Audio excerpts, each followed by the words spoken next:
All righty, here we go. Anyway, today we're going to read 2 Samuel chapter 16. 2 Samuel chapter 16 today.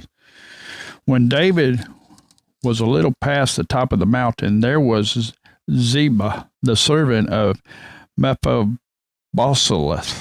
who met him with a couple of saddled donkeys, and on them 200 loaves of bread, 100 clusters of raisin, 100 summer fruits, and a skin of wine. And the king said to Ziba, "What do you mean to do with these?" So Ziba said, "The donkeys are for the king's household to ride on, the bread and summer fruit for the young men to eat, and the wine for those who are faint in the wilderness to drink."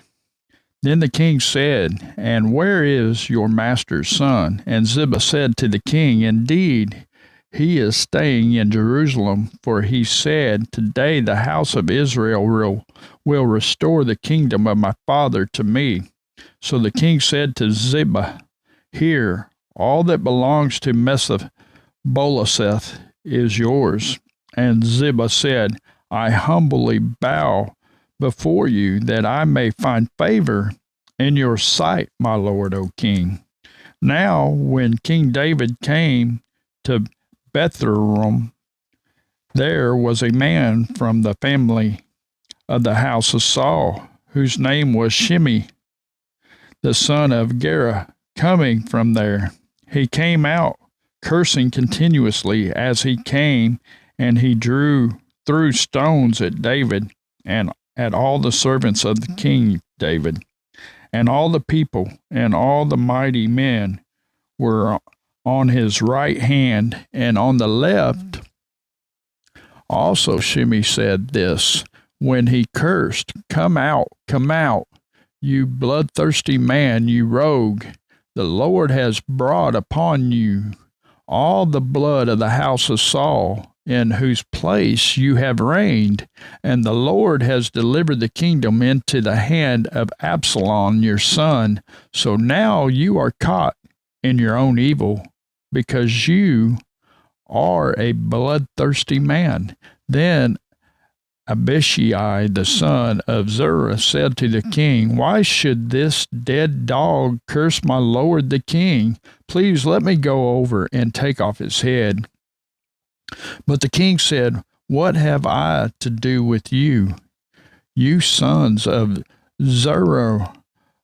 So let him curse, because the Lord has said to him, 'Curse David.' Who then shall say, 'Why have you done so?'" So David said to Abishai and all his servants, "See how my son, who came from my own body, seeks my life. How much more now may this Benjamite? Let him alone, and let him curse, for so the Lord has ordered him. It may be that the Lord will look on my affliction, and that the Lord will repay me with good for his cursing this day."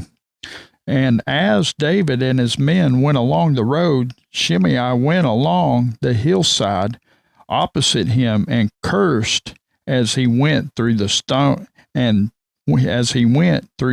at him, and picked up dust. Now the king and all the people who were with him became weary, so they refreshed themselves there.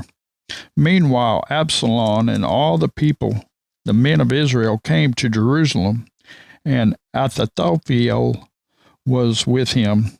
And so it was when Hushai the Archite, David's friend, came to Absalom, that Hushai said to Absalom, "Long live the king, long live the king." So Absalom said to Hushai, "Is this your loyalty to your friend? Why did you not go with your friend?" And Hushai said to Absalom, "No, but whom the Lord and this people and all the men of Israel choose, his I will be, and with him I will remain. Furthermore, whom should I serve? Should I not serve in the presence of his son, as I have served in your father's presence? So I will be in your presence. Then Absalom said to Ahithophel, give advice as to what we shall do. And Ahithophel said to Absalom, go into your father's concubines, whom he has left to keep the house, and all Israel will hear that you are harbored by your father.